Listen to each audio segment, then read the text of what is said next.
पिछले 24 घंटों में तुमने अपने फोन की स्क्रीन को कम से कम 100 बार अनलॉक किया। कोई नोटिफिकेशन नहीं था, फिर भी तुमने स्क्रॉल किया। तुम्हारी उंगलियां चल रही थी, लेकिन दिमाग वो धीरे धीरे सुन्न हो रहा था।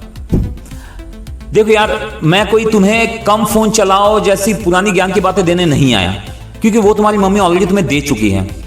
मैं बात करने वाला हूं उस बायो हैकिंग की जो तुम्हारे स्मार्टफोन की स्क्रीन तुम्हारे साथ कर रही है। 5 ऐसी गंदी आदतें जो तुम अगर आज रात से ही छोड़ दो तो शायद आने वाले समय में तुम्हारी बॉडी का सॉफ्टवेयर क्रैश होने से बच जाए। तो सीधे पॉइंट पे आते हैं। शुरुआत करते हैं तुम्हारी बॉडी के सबसे नाजुक हिस्से से, जो है तुम्हारी आंखें।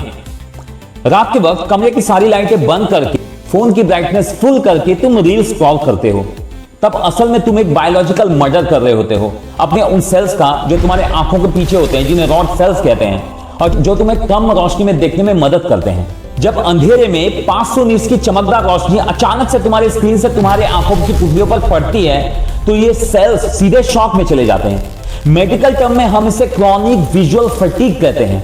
अगर तुम रोजाना ऐसा करते हो तो तुम्हारी ये सेल्स धीरे धीरे मरने लगते हैं।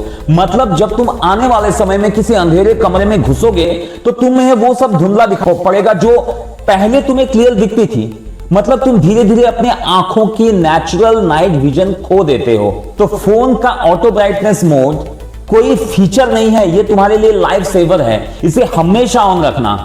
पॉइंट नंबर 2 एक ऐसा श्राप है जो तुम रोजाना अपनी रीढ़ की हड्डी को दे रहे हो। देखो, नॉर्मली जब तुम ऐसे खड़े रहते हो, तुम्हारे गर्दन का वजन तुम्हारे बॉडी पर लगभग 5 किलो तक का पड़ता है। पर जब तुम अपनी ठुड्डी झुकाकर अपने फोन में घुसने की कोशिश करते हो तो बम, ये 60 डिग्री का झुकाव तुम्हारे गर्दन पर पड़ने वाले वजन को सीधे 5 किलो से 27 केजी का कर देता है। अब मानो कुछ ऐसा है कि तुम्हारे गर्दन पर एक सीमेंट की बोरी लाद दी गई हो। मेडिकल साइंस में हम इसे टेक्स्ट नेक सिंड्रोम कहते हैं। इससे तुम्हारे रीढ़ की हड्डी का नेचुरल कर्व धीरे धीरे नष्ट होने लगता है और तुम कुब्बर जैसे होने लगते हो। कुब्बर मतलब समझते हो ना, तुम्हारे पीछे एक हम्प बैक निकल आता है। और साथ ही साथ बहुत ज्यादा देर तक फोन चलाने से तुम्हारे हाथों में एक सुन्नपन भी आ जाता है। तो देखो, सॉल्यूशन बिल्कुल सिंपल है। अपने सर को नीचे मत झुकाओ, बल्कि अपने फोन की स्क्रीन को अपने आई लेवल पर लाके रखो, ताकि एटलीस्ट तुम्हें सर झुकाने से तुम्हारे गर्दन पर 27 केजी का वजन तो ना पड़े। तीसरा पॉइंट तुम्हारे रातों की नींद चुरा रहा है।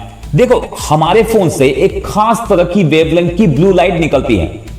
अभी लाखों सालों से हमारे दिमाग को इस ब्लू लाइट को देखने का सिर्फ और सिर्फ एक ही समय में आदत है, और वो है दिन के उजालों में सूरज की रोशनी से आने वाले किरणों के द्वारा। मतलब ये ब्लू लाइट सूरज की किरणों से भी आती है। तो दिन के वक्त ये ब्लू लाइट देख का आदत हमारे दिमाग को है। तो रात के वक्त जब तुम फुल ब्राइटनेस करके अपना फोन चला रहे होते हो, तो ये ब्लू लाइट तुम्हारे ऑप्टिक नर्व से होते हुए तुम्हारे दिमाग के पीनियल ग्लैंड पर हमला करता है। दिमाग कंफ्यूज हो जाता है, उसे लगता है कि रात के 12 नहीं बल्कि दिन के 12 बजे हैं, और वो तुरंत नींद बनाने वाले हार्मोन यानी कि मेलाटोनिन के प्रोडक्शन को बंद कर देता है। तुम सोचते हो कि तुम्हें नींद क्यों नहीं आ रही, जबकि एक्चुअली तुम्हारा दिमाग एक फेक डेलाइट ट्रैप में फंस चुका होता है। तो सोने से 1 घंटा पहले डिजिटल कर्फ्यू लगाओ, वरना डिप्रेशन और एंजाइटी तुम्हारा नेक्स्ट स्टॉप होगा।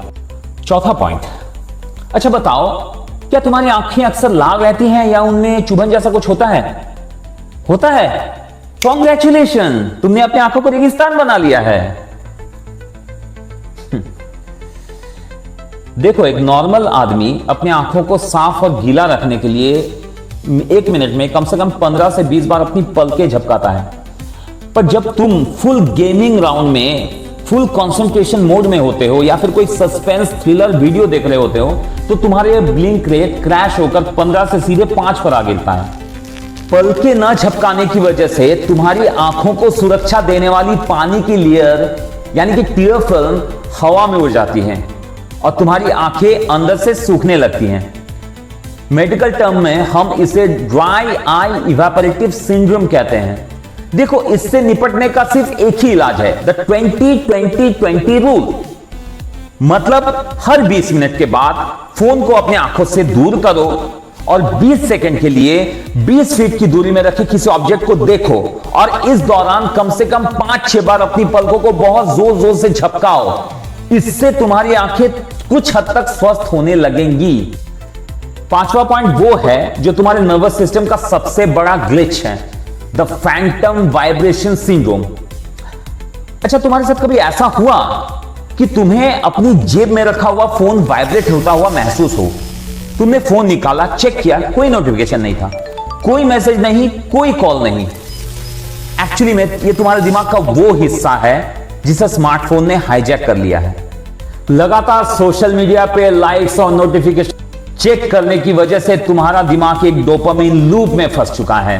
तुम्हारा नर्वस सिस्टम इतना डर गया है कि तुम्हारे पैंट की मामूली रगड़ को भी वो फोन का वाइब्रेशन मान लेता है। तुम्हारा दिमाग हर वक्त एक डिजिटल इमरजेंसी में जा रहा है। इसका बस और बस एक ही समाधान है, दिन में कम से कम 2 घंटे अपने फोन को साइलेंट करके किसी दूसरे कमरे में छोड़ दो। अपने नर्वस सिस्टम को इस झूठी इमरजेंसी से आजादी दिलाओ। तो देखो, चॉइस हमेशा से तुम्हारी है। तुम इस डिवाइस को कंट्रोल करना चाहते हो या इससे तुम्हारे बॉडी को कंट्रोल करने देना चाहते हो।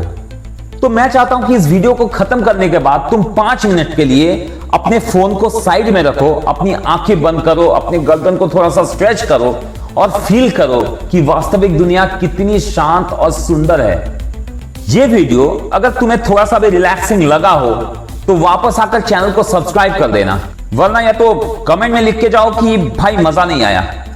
अपने उस दोस्त को यह वीडियो फॉरवर्ड करो जो हमेशा फोन में घुसा रहता है और फोन चलाते चलाते जिसकी रीढ़ की हड्डी झुक गई है। तो मैं मिलता हूं तुमसे नेक्स्ट वीडियो में, तब तक के लिए डिस्कनेक्ट टू रीकनेक्ट।